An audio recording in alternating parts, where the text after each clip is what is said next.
এক পলকের দেখায় আপনার মনে হতেই পারে এই ঢেউ নদী অথবা সমুদ্রের, কিন্তু না, এই ঢেউ নদী কিংবা সমুদ্রের নয়। এটি রাজধানীর বুকে গড়ে ওঠা একটি সড়কে বৃষ্টির পানিতে সৃষ্ট জলাবদ্ধতার।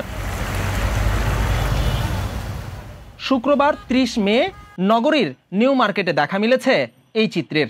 এতে দুর্ভোগ বেড়েছে এই সড়কে চলাচলকারী পথচারী ও রাস্তার পাশে গড়ে ওঠা ব্যবসা প্রতিষ্ঠানের ব্যবসায়ীদের। সিটি কর্পোরেশনের যারা কুলাঙ্গার আছে, কুলাঙ্গারদের কারণে আমাদের এই কাজটা হইতেছে। 10 মিনিটও লাগে না আমাদের এলাকাটা পরিষ্কার করতে।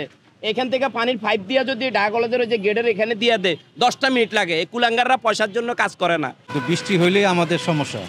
এই বৃষ্টিতেই আমাদের সব এলাকা যা আছে এই এলাকা তলায় যায়, আর এই এলাকা তলায় গেলে তখন কোনো সমস্যা হয়ে যায়। আমি গত 30 বছর ধরে এই অবস্থা দেখতেছি। 30 বছর ধরে এই বৃষ্টি হয়, এই বৃষ্টি হওয়ার পরে এখানে এই জাম হয়ে যায়, আর এই জাম হয়ে যাওয়ার পরে আমাদের সমস্যা হয়ে যায়।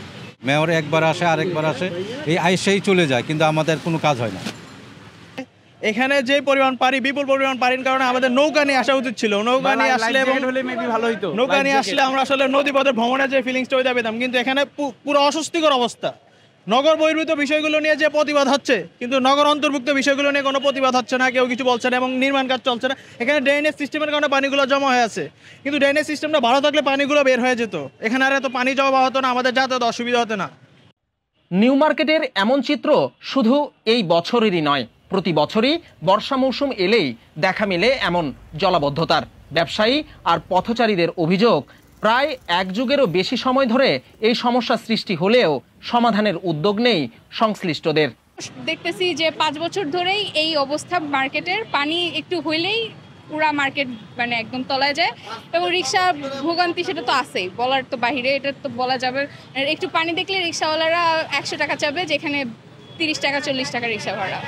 অনেক ভোগান্তি। আমি এই রাস্তা পার করতে এই মাত্র পড়তে নিয়েছিলাম। অনেক বছর হলো তো এরকম হচ্ছে। এখন সমাধান তো করতেই হবে, না হলে আমাদের মতো মানুষ শপিং করতে আসতে নিলে আমরা এই ভোগান্তিতে পড়ি।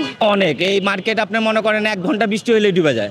1 ঘন্টা হইলেই, মানে পরিমাণ বৃষ্টি হইলেই মার্কেট ডুবে যাবে। এই যে ভাতটাত নিয়ে আসি, অনেক কষ্ট করে নিয়ে আসি, কিন্তু মনে করেন যে পানির জন্য মানে মার্কেটেও যেতে পারি না। মার্কেটেও পানি, এখানেও পানি। আর নগর পরিকল্পনাবিদরা বলছেন, অপরিকল্পিত নগরায়নের কারণে সৃষ্টি হচ্ছে এমন সমস্যার। আমরা যদি পুরো শহরটাকে যদি জাস্ট কনক্রিট আর উন্নয়নে বলি করতে চাই, সেটার জন্য কিন্তু আমাদেরকে ভুগতেই হবে। আমাদের ঢাকা শহরের নগরায়নে সবুজ এলাকা ধ্বংস করা এবং যে আমাদের জলাশয় জলাধারকে ধ্বংস করার অবিসম্ভাবী পরিণতি হচ্ছে এই আমাদের এই অল্প বৃষ্টিতে নাকাল হওয়া। শুধুমাত্র কৃত্রিম ড্রেনেজের মধ্যে নির্ভর করে কিন্তু আমরা এই জলের নিষ্কাশনের সেই সমস্যা, সেখান থেকে আমরা কখনোই পরিত্রাণ পাবো না।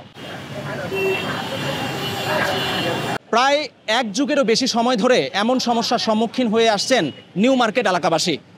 কবে সমাধান হবে এই সমস্যার, এমন প্রশ্নে বিদ্ধ এই এলাকার মানুষজন থেকে শুরু করে ব্যবসায়ীরাও। বিজন কুমার, বাংলাদেশ প্রতিদিন।